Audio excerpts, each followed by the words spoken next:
bi nga xamante ni moom itam jot nañ ci wax sànq rek moo di sortie fracassante donc impertinente donc inappropriée et inélégante donc Abdoulaye Fall se rince, salit Pape Thiaw et jette du sable sur voilà Fédior, n'est-ce pas loolu la mi ngi noonu. Alors on nous dit que déclaration d'Abdoulaye Fall donc qui suscite une vive polémique dans le monde du football sénégalais. Donc ces critiques visant le sélectionneur Pape Thiaw ainsi que le médecin docteur Fadior alimentent les débats sur les limites de la liberté de parole des acteurs sportifs, le respect des institutions et des conséquences de ce type de sortie publique sur l'image du football national. Alors balaa ñooy avancer rek am na benn élément boo xamante ni dafa war a dugg bu ko defee rek ñu daal di koy xool régie si c'est prêt ñu daal di ñëwaat suñu plateau léegi incha allah. léegi wax ji leer na association des médecins sportifs Sénégal fii weddi nañ li président fédération sénégalaise wax ci kookee di médecin équipe nationale Sénégal nee la mu wax tegul ko fenn.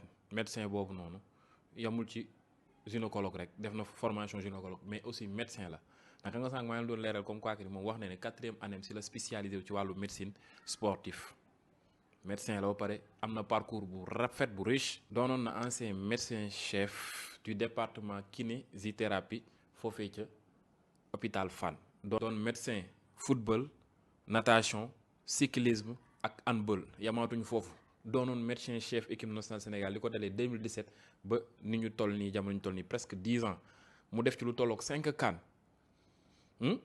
ak 3 coupes du monde jël ci 2 CAN dem ci benn dem ci benn 8e de finale coupe du monde ak benn 16e de finale coupe du monde boobu national la mais ci côté international doon na officier médical bu CAF ak bu FIFA depuis plusieurs années laa wax de assuré aussi coordination médicalu maanaam rencontre yu bëri international moo xam mu ngi noonu tey jii échec bi am ñu dóor ko ci kaw association des médecins sportifs yi ñoom génn nañ ba démentir que ni li président fédération bi ci médecin la ci wàllu sport te yor na ay club bu mel ni US Gorée tamit yoroon na ko en tant que médecin sport ak yeneen yoo xam ne mënu ma koo lim fii ñoom def nañ seen liste bu gudd CV docteur bi que ni yamul ci doon gynécologue rek mais médecin la en même temps.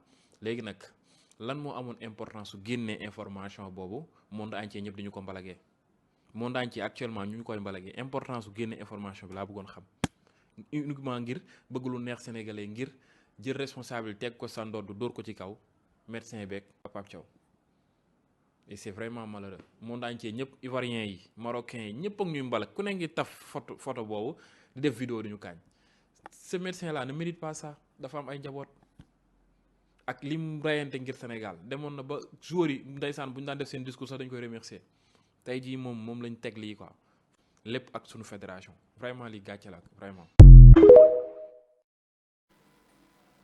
jërëjëf Amina am na solo macha allah vidéo mi ngi noonu médecin bi gynécologue de. ok waaw. xam nga nag yow loo ci xalaat. xam nga déjà.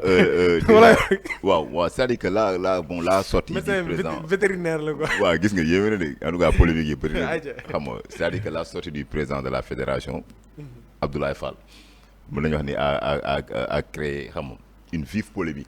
a suscité une vive polémique sur le plan national quoi xam nga je pense que Sénégal dafa dem participer coupe du monde. te participation bi xam nga amoon na avant am pendant et après. oui avant yi mooy matchs amicaux yeeg xam nga. te amoon na yeneen coupe du monde aussi. effectivement bon réservation hôtel yeeg jàppal bàyyi il paraît que ni y avait des jours yoo xamante ils n'étaient pas satisfaits xam nga de l'hôtel New Jersey bi nga xam ne foofu la Sénégal nekkoon. comprendre nga parce que nee nañu affaire bi dafa xatoon Pape Thiaw aussi nangu woon sax hôtel bi xam nga c'est que y avait beaucoup de quoi yi nga xamante ne amoon na ci équipe bi quoi.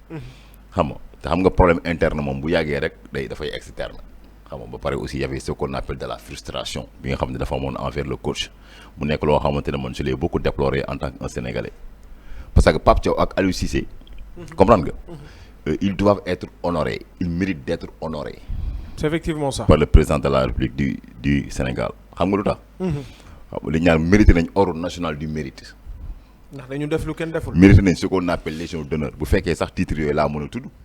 fekkee am na titre yu ko ëpp doole sax dañ ko teg si la nañ xoolal ñoom dañ ko mérité parce que ils ont révolutionné le foot sénégalais à travers le coaching quoi. parce que auparavant ñun dañu amoon benn complexe d'infériorité envers l'Occident. oui ñoom ñoo tax jéggaane wuñ. tu as vu. oui pour ñoom nit ku weex bu toogul ci banc bi rek sa waaye gain Sénégal du dem fenn. ki ci mujj mooy Hervé Renard.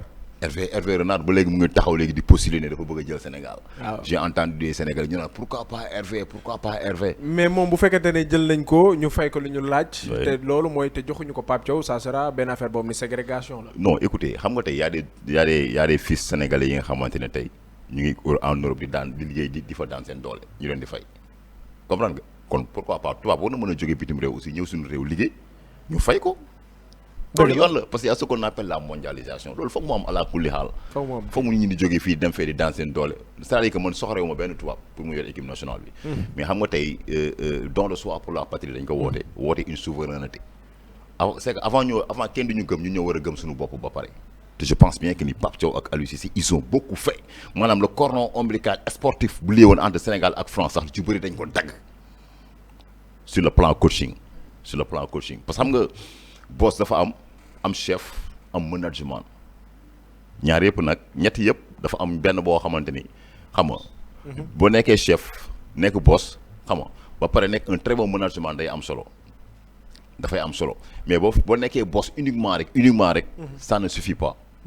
Si vous êtes un chef uniquement ça ne suffit pas il faut être un vrai management pour nga mën a manager dara quoi. Alors pour revenir sur les propos d'Abdoulaye Fall. Voilà c'est-à-dire que man li ma njëkk a déplorer mooy le limogeage de Pape Thiaw pour man dafa teel xam nga lu tax. dafa teel il fallait attendre. Oui. La décision du tribunal dafa teel arbitral. selon beaucoup de personnes oui. waaw xam nga Sénégal dafa jógee Coupe d'Afrique. ñëw ñu jox ñu suñu coupe quelque temps CAF génnee benn communiqué wax que ni coupe bi jox nañ ko Maroc gars yi jël affaire bi yóbbu ko TAS muy tribunal arbitral sportif Pape Thiaw il a été le coach du Sénégal. comprendre nga il fallait attendre la décision du tribunal arbitral sportif ba pare ñu soog ko limogé. Ousmane nee na c'est le président qui doit être même lui limogé. Le waaw président d'une de la part xam nga loolu fédération. gis-gisam la. oui loolu ça n'engage que lui loolu gis-gisam la. Ousmane Ndiaye ci ko. waaw comprendre nga mais Pape Thiaw il fallait c'est-à-dire que limogé bi ñu ko limogé léegi ban impact lay def sur la décision du tribunal arbitral sportif. C'est une question à poser. D'autant plus que il est un concerné. Il est un concerné un principal concerné gars yi ñu ngi tëb rek dàqu ko comme ça jël responsabilité bi teg ko ci kaw Pape Thiaw mais c'est anormal. jël toutes les responsabilités ne Pape Thiaw la du kenn dem maa ngi ci conférence de presse bi benn journaliste taxaw di ko wax ne mais yéen daal su ma leen déggee bu baax maanaam responsabilité yëpp Pape Thiaw la yéen defoo leen dara yéen kii bi quoi fédération bi. te mais la signature du contrat. de waa Pape Thiaw fédération ñoo jël tëf ñoom ci jëm boppam ñoo jël tout ce qui est responsabilité te ko ci kaw Pape Thiaw. waaw mais on Pape dirait Thiaw, ah oui on dirait. Pape Thiaw avant moo dem coupe du monde Diomaye moo ko woo. na ko demal boo demee dinañ régler contrat bi. koo xam dafa jël coupe d'Afrique mais sa waay loolu y a un manque de respect total envers l'entraîneur bu ñu waxantee dëgg. c'est vrai. boo déggee démb président de la fédération sénégalaise de football bi dem na nee na ba benn moment dafa fekk Pape Thiaw néegam nee na dem na ba toll moom Pape Thiaw toll na ci benn niveau boo xamante ne nee na liste bi Pape Thiaw di teg pour gars yi jouer sax ci réseaux sociaux yi la koy gisee. tu as vu parce que ils ont créé de la frustration envers Pape Thiaw y a un manque de respect total bi nga xam dañ ko def envers Pape Thiaw te il ne le mérite pas. c'est vrai. pourquoi ñun Sénégal bu ñu nekkee doomu sénégalais di liggéey suñu réew di daan suñu doole suñu supérieurs yi pourquoi ñoom duñ la jox cër. pour quelle raison loolu. le cas de Aliou Cissé aussi c'était comme ça il paraît que toogoon nañ xaw ma ñaata weer kenn fay ko Pape Thiaw aussi pareil mais détails yooyu boo jëlee lijjanti parce que Pape Thiaw mënul coacher ay Sadio Mané di coacher ay Ismaïla Sarr di coacher ay Ibrahima Mbaye nekk des grands footballeurs nekk des grands joueurs nga war ko moraliser pour mu mën leen menacer pour mu mën a def un très bon management envers eux nga koy déstabiliser. parce que bu demee ba traité tey que ñi nga xam ne dañoo nekk ci fédération bi ce sont ses ennemis aussi kon problème day am forcément. Pape Thiaw bu ñu ko waxee ak bu ñu ko waxul ils ont créé de la frustration envers lui loolu mooy impacté wu ci équipe nationale bi créé division parce que tey boo xoolee tey président fédération bi nee na Pape Thiaw toll nañu ci benn niveau boo xamante ne am na jour yoo xam ne ñemewu leen génnee tu as vu maanaam gars yi dañ lay jox mais duñ la bàyyi nga doxal. dañ lay jox bopp dañ lay jiite li gars yi naan dañ lay jiite ba pare di la jëm a teqatal. dañ lay jox bopp rocc la sa waay loolu baaxul. dëgg la loolu c'est pas bon. kenn du jiital nit ba pare. xam nga tey bu ñu bëggee souveraineté et avoir une pensée locale pour mën a agir globalement ñun sénégalais suñu biir ñun ñoo mayante doole. mais ku am succès am titre nekk ci kanam rek ñu xool nu ñu lay xeexee ba jëlee la foofu jël keneen teg la ndax danaa sénégalais la warul am salaire xool 30 millions mais pour quelle raison te mu liggéey ko faat ko ba toll foofu. Pape Thiaw est un exemple. en plus faire ses résultats aussi. Pape Thiaw est une fierté sur le plan national dañ ko jox cërëm jox ko gëddëm man dàq bi ñu ko dàq nii néew ma ànduma ci de parce que xam nga l'entraîneur nee nañ est le métier le plus ingrat dans le monde du foot. Si on fait des résultats entraîneur bi kenn du ko laal mais si équipe bu doxul rek automatiquement gars yi dañ lay changer d'accord war na mën a nekk mais il fallait attendre la décision du tribunal arbitral sportif. c'est vrai ba ñu tranché ba pare après ñu woo ko waxtaan ak moom ne ko léegi vraiment mën nañu ut keneen ñu teg c'est que ñu jox ko cëram quoi mais dama gis y a un manque de respect total envers Pape Thiaw. te on peut dire que ni peut-être sax décision boobu noonu décision bi taas war a def kenn xamul situation bi nii mën na influencer ci loolu noonu. bien sûr da ci influencer. mën na ci influencer bu parce baax a que baax même bu dul dara image wu Sénégal parce que le comportement de Pape Thiaw ci final bi ñëpp gis nañ ko dafa génne joueurs yi. alors te léegi dàq nañ ko ñu ne voilà comme que sénégalais ñoom seen bopp séparé nañu ak moom léegi dañ jël coupe bi jox ko waa Maroc mu jeex. dëgg la erreur la kenn xamul. erreur la donc dafa teel. dafa teel. dafa teel ci loolu sax y a une marche pacifique boo xamante ni dafa war a am bi nga xamante ni comité national de transparence donc dans le sport du Sénégal ñoom ñoo ko war a def incha allah donc ñoom pour la transparence et la bonne gouvernance dans le sport sénégalais moom la ñu wax incha allah mardi lañ koy def maanaam tey bu 16h jotee fële ca G2 maanaam thème bi nga xamante ni war nañ ko aborder aussi moo di audit au sein de la fédération sénégalaise de football ñoom ñu ngi ciy convier képp koo xamante ne rek kuy sénégalais mais itam paasan damay dellu si waat ci léegi li ma waxoon mooy l'image du Sénégal. L'image tey jii nii li nga xamante ni moo xew au sein du fédération sénégalaise de football day ternir image du Sénégal bu baax a baax. Ndiaga démb soo fàttali ko wax naa la que ni y avait deux possibilités. fàttali ma ko. soit waaw rumeur yi ñu doon génne di wax c'est avéré ci fédération bi li nga xamante jotoon na xew fële ca Amérique lu am la. wala nekk na loo xamante ne ay rumeur la mais amut. vu que ni étant donné que y a certaines personnes yu nekkoon Amérique yu génn démentir que ni loolu amul mais vu sortie wu ki nga xamante ne ndax démb waxoon naa la balaa ñu cee mën a àddu il faut que ñu xaar fédération génn wax ba pare. mais vu li nga xamante ne président de la fédération de football sénégalais génn na wax ko démb moi je me dis que dafa dégager toutes ses responsabilités. teg ko ci kaw Pape Thiaw. première des choses teg ko ci kaw Pape Thiaw deuxième des choses mooy que dafay ut ay lay c'est-à-dire maanaam y a des non-dits. est-ce que mën nga ñëw itam ci médecin bi. fa laay bëgg a ñëw nii sax. waaw parce que su ma la nee y a des non-dits dama xam ne da nga su ma la nee y a des non-dits. waaw moo ko tey bu fekkee amul lenn lu ñuy nëbb du ñu nekk di cracher de gauche à droite sur les gens parce que tey boo xoolee démb wax nañ ci Pape Thiaw.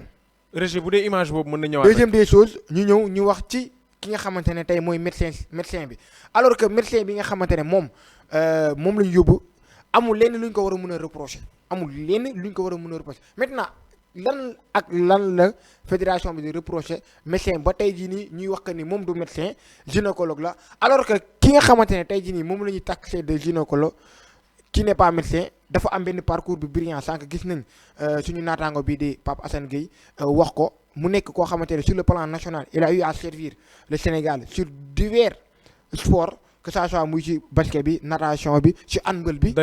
D'ailleurs moom moo daal di wax doguma la baal ma rek mu ni j'ai été vraiment outré par la sortie du président de la fédération sénégalaise de football donc toutes les contre-vérités qu'il a avancées m'ont vraiment surpris. Une personne qui n'est pas sûre de ce qu'elle dit doit aller s'informer.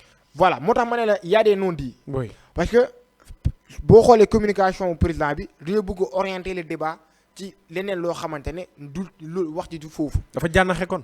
voilà maanaam dafa bëgg ñu orienter débat bi foo xamante ne wax ji di foofu mooy que ñu jëlee débat bi ci réellement la moo xew Amérique ndax soirée comment dire nocturne ñu doon wax dëgg la ndax joueurs yi il n'était pas dans de très bonnes conditions ndax dëgg la ndax tey jii nii Pape Thiaw moom bokk na wala am na une grande part de responsabilité ci élimination maanaam éclaircissement yu nga xamante war na ko éclaircir ci yooyu ci sujet yooyu noonu la bëgg tourner le débat vers ci leneen maanaam tey jii nii mu bëgg ñoo imposer tey ñun luñ nekk di wax nii mooy que tey wax bi mu wax jëmale ko ci le médecin maanaam dafa bëgg tourner le débat ci loolu. alors lan mooy wax bi dëgg. alors que débat bi nekkul foofu débat bi fan la mooy président wala fédération sénégalaise bi lan ak lan moo xew fële ca Amérique ndax Pape Thiaw li ñuy wax ci moom c'est avéré maanaam.